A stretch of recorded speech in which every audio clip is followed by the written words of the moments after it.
Hi, my name is Billy McCuna, and today I'm going to talk about the process of getting the COVID-19 vaccine, what it was like in terms of my experience.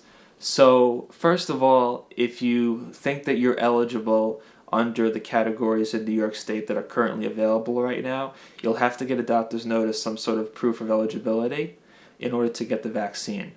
So, once I got my doctor's note, the same day, I was on those New York State websites trying to find an appointment.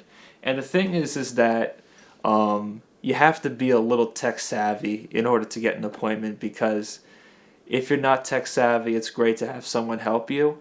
And I was able to help create appointments for other people. And what was crazy about all of this was that if you're really tech savvy, you could end up finding 3 or 4 appointments that you could actually choose from. So that's really important when you're going through this process, is staying on that page, going through all different categories, and trying to find out which location is having appointments available and for what vaccine. You could find all that information. So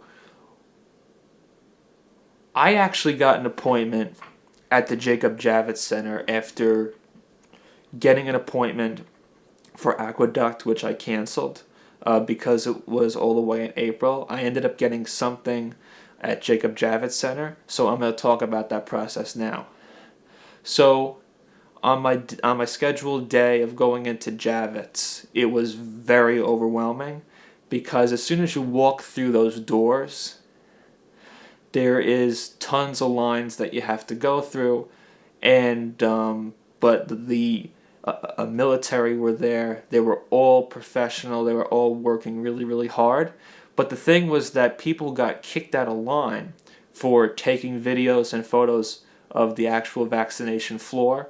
And I think that's a great thing, that they try to keep everyone's privacy protected. You know, not being able to take pictures and videos on the vaccination floor is something that I support. And sometimes if you go into a doctor's office, they say you can't take any photos or videos. And I think that's something that's really great. You're trying to protect the privacy of everyone around you. And so once I got online, I had to wait 1 hour to get through the first line. And then I had to meet someone so I could verify my paperwork at a booth. Then after I left the booth, I went to another line. And that line was another long line that kind of took you around. You got to stay 6 feet apart from other people on the line. There's floors. There's markers on the floors that will tell you if you're 6 feet apart from the other person, which is really helpful. You got to wear a mask. And everyone seemed to follow the procedure, except some people were on their phones and they were taking photos and video, and they actually got kicked off the line. And that's what happened. So after all those lines, after waiting for a long time, I finally was at the seat of the vaccination. And what you do is you have to present your driver's license to the person in charge. Also bring your health insurance card too.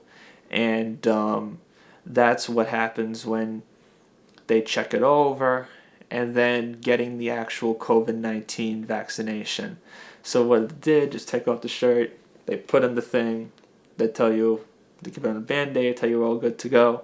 Then it had to wait 15 minutes to make sure that everything was fine, because they want to make sure you don't have a reaction to the vaccine.